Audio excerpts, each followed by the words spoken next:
Bonjour à tous, bienvenue sur cette nouvelle vidéo dédiée au tarot de Marseille. Alors aujourd'hui, on va faire un tirage un petit peu complexe, un petit peu philosophique, très psychologique, donc pas du tout un tirage de tarot divinatoire. J'avais envie de partager avec vous une session que j'ai fait dans mon groupe de tarot, qui est menée par Paulina Jade-Donis, une disciple de Jodorowsky de très longue date. Et on va regarder un petit peu ça ensemble. Alors, pour ce faire, vous aurez besoin de deux paquets distincts. Le paquet des 22 arcanes majeures et le paquet des 40 lames numérales. Alors, le principe est assez simple. On va poser au tarot la question suivante: de quoi mon âme a besoin? C'est pour ça que c'est un petit peu complexe. Alors, parce que c'est assez profond, on va dire. Alors, la première carte que vous allez tirer, ça va être cette carte ici, là, dans le paquet des arcanes majeures. Là, ça va représenter le consultant, ou vous-même, si vous tirez les cartes pour vous-même. Là, en l'occurrence, on va parler de moi. C'est moi qui ai fait ce tirage de groupe, et on s'y est tous mis pour trouver une interprétation qui soit pertinente, et ça m'a énormément parlé, alors c'est pour ça que je voulais vous partager. Donc, on va beaucoup parler de moi, là.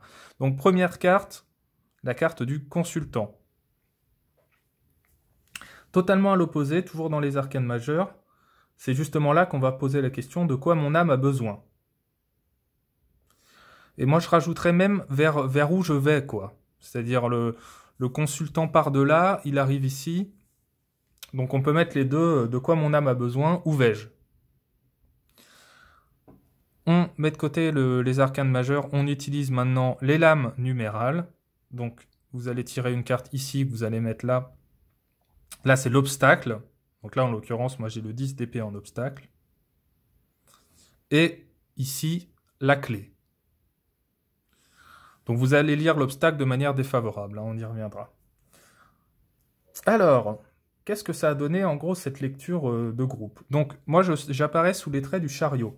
Donc, on peut voir que je suis déterminé, mais partagé. Partagé, les deux petits visages, les deux chevaux. Je suis dans l'action, mais foncer, c'est aussi foncer délibérément, c'est aussi prendre un risque d'accident ou de se tromper de chemin. Donc moi, je suis en train de passer un cap, c'est aussi une des symboliques du chariot. Donc je suis plutôt de type courageux, je crois en moi, mais il y a une dualité interne. Et on va en reparler. Parce qu'il y a beaucoup de symboles de la dualité ici. Il y a les deux chevaux, les deux visages, les deux épées, les deux balances de la justice qui ne sont pas totalement équilibrées, on va en reparler. Donc on va regarder un petit peu cette dualité, et on va passer tout de suite à la carte que vous allez interpréter là. De quoi mon âme a besoin? Alors, j'ai besoin de me faire justice, de m'octroyer le droit de faire des choses. Et là, ça me parle beaucoup de faire des choses, c'est-à-dire quoi? Moi, je pense tout de suite à l'art, en fait, à mon art. Parce que vous savez, pour ceux qui me suivent, que je suis peintre abstrait, je travaille sur un projet de tarot, et c'est vrai qu'en ce moment, j'ai pas d'inspiration, j'y arrive pas. Est-ce que je me bats suffisamment pour trouver cette inspiration? Peut-être pas. Et donc c'est vrai que je suis dans un moment un peu de crise artistique, quoi. Donc je dois prendre mon épée et me battre pour moi, pour moi-même, et parfois aussi contre moi-même. On rappelle cette dualité interne. Alors il y a aussi autre chose, et là ça me parle tout de suite, c'est que la justice, c'est un des archétypes de la mère, de la maman, d'un certain type de maman, et on est dans le 8, et le 8 c'est aussi un archétype féminin maternel. Donc là on va parler de ma mère. En plus de l'art, on va parler de ma mère. On va regarder un petit peu ce 10 d'épée. Là je commence à tout assembler en même temps, ça commence vraiment à me parler, je commence à tout assembler. Le 10 d'épée que vous allez lire de manière défavorable, peut-être que j'ai pas assez confiance en mes capacités, que j'arrive pas à concilier ce qui se bat en moi, je me bats contre moi-même, justement, parce qu'il y a une partie de moi qui dit « mais vas-y, t'es un créatif, t'es un artiste », et l'autre côté qui me dit que je maîtrise pas assez mon art, que techniquement c'est pas toujours... c'est un peu l'embrouillage mental, quoi. On rappelle que les épées, c'est entre autres le mental, l'intellect. Alors il y a aussi autre chose, on voit ces deux épées qui s'entrechoquent. Alors il y a deux manières d'interpréter ça. Soit on accepte la pensée de l'autre, soit on se bat contre la pensée de l'autre, ou la manière de penser de l'autre.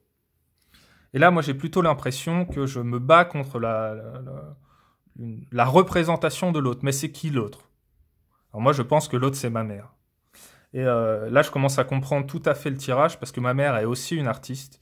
Elle fait de très beaux dessins, des fusains, enfin, elle faisait il y a plusieurs années, même peut-être plusieurs décennies, et elle a complètement arrêté parce que elle a jamais réussi à en faire quelque chose de viable, ce qui est très dommage parce que moi j'adore ce qu'elle fait, c'est très très beau. Et il y a ce petit côté un petit peu, je me bats contre cette représentation de ma mère qui est un peu artiste raté, mais vraiment avec des gros guillemets, parce que c'est horrible de dire ça, mais d'ailleurs, c'est pas du tout un jugement, mais je pense que vous comprenez un petit peu ce que je veux dire, quoi.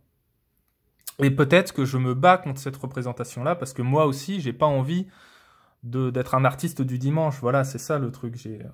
Donc l'autre, c'est ma mère, donc je me bats contre cette représentation de l'autre qui est ma mère. Pourquoi je rejette l'idée de ma mère? On va regarder un petit peu tout ça, mais la clé et la solution, alors là, c'est vraiment quelque chose qui m'a énormément parlé. On est dans le 4 de bâton. On rappelle que le bâton, entre autres, c'est la créativité. Donc moi, je vais partir sur le côté créatif tout de suite. C'est là, en l'occurrence, la capacité à faire, être sûr de son savoir-faire et s'appuyer sur sa créativité, utiliser sa créativité comme un socle sur lequel s'appuyer. On est dans le 4. Hein. Et là, le groupe me soumet une idée que je trouvais très très pertinente. Ce serait peut-être, pour sortir un petit peu de cette confusion mentale et de ces représentations altérées de ma mère et de son art, me dire qu'elle connaît son art, justement. On est dans le 4. Elle a la maîtrise de son art. Elle sait faire, et je pourrais peut-être mettre au point et stabiliser un projet avec elle, par exemple, de peinture, de dessin, ou même exposer, ça le groupe m'a soumis ça, exposer ce qu'elle sait faire, parce qu'elle a une maîtrise de son art. On rappelle que le 4, là, c'est la stabilité, c'est la maîtrise, donc on sait ce qu'on fait, quoi, globalement. Voilà un petit peu ce qu'on peut dire. Donc, de quoi mon âme a besoin? Peut-être de régler un conflit avec ma mère. Peut-être aussi de replonger dans ma créativité. C'est de ça dont mon âme a besoin. Régler un conflit avec ma mère et me replonger dans ma créativité. Donc voilà, il va falloir maintenant que vous sautiez le pas, que vous fassiez ce tirage pour découvrir, vous aussi, de quoi votre âme a besoin. Moi, je trouve ce tirage super, je le trouve très parlant, et franchement, il fait bouger un petit peu à l'intérieur. En vous, ça va remuer. Hein, donc voilà, c'est vraiment un très beau tirage. Donc je remercie mon groupe de tarot, je remercie Paulina aussi pour tout ça. J'espère que ça vous a plu, j'espère que vous allez pouvoir l'utiliser à votre compte. Et comme toujours, un grand merci à tous, et à bientôt autour du tarot.